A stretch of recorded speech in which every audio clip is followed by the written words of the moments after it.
Guys, kalian pernah dengar gak tentang Sasi Kelam? Dalam kepercayaan Jawa, Sasi Kelam adalah masa bulan gelap.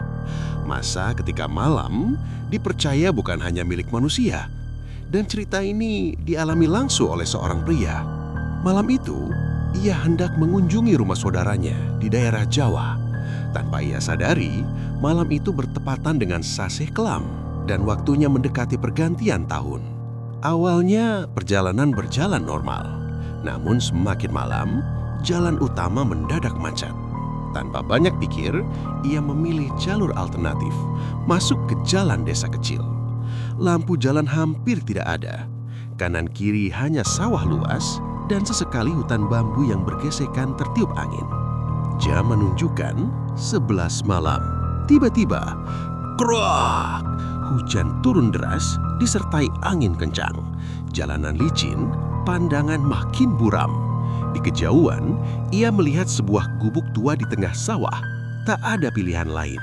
Ia masuk dan berteduh di sana. Awalnya hanya suara hujan, lalu angin, hingga suasana berubah terlalu sunyi. Dari celah anyaman bambu, ia melihat sesuatu bergerak. Satu sosok, lalu dua, lalu banyak. Makhluk-makhluk hitam berjalan melintasi sawah.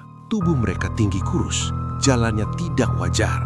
Ada yang kepalanya menunduk terbalik, ada yang kakinya melayang di atas lumpur.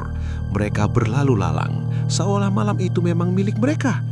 Nafas pria itu tertahan, tubuhnya gemetar hebat. Salah satu makhluk berhenti, perlahan menoleh ke arah gubuk.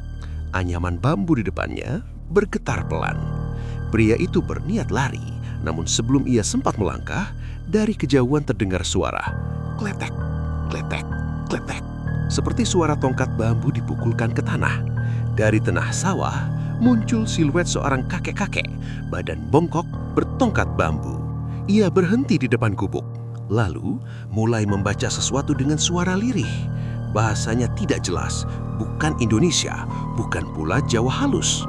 Angin mendadak berhenti, hujan terasa menjauh. Satu persatu, makhluk-makhluk itu mundur, lalu menghilang ke kegelapan sawah. Kakek itu menoleh. "Le, kue ngerti ora iki wingi apa?" Pria itu hanya menggeleng ketakutan. Kakek itu menghela napas panjang. "Iki Sasi Kelam, ora pantes manungso aso ning kini." Lalu, ia berkata pelan, "Sing kue delo mau, wes we manggon ning kene." Kakek itu mengajak pria tersebut pergi. Ia disuruh menginap semalam karena tidak baik berkeliaran saat Sasi Kelam belum berlalu. Mereka menyusuri pematang sawah. Anehnya, jalanan terasa turang meski tanpa lampu. Keesokan paginya, kakek itu sudah tidak ada. Dan saat pria itu bertanya pada warga sekitar, tak satu pun mengenalnya. Menurut mereka, tidak pernah ada gubuk di tengah sawah itu. Sejak saat itu, pria tersebut percaya satu hal. Di malam Sasi Kelam, tidak semua yang berjalan di sawah adalah manusia.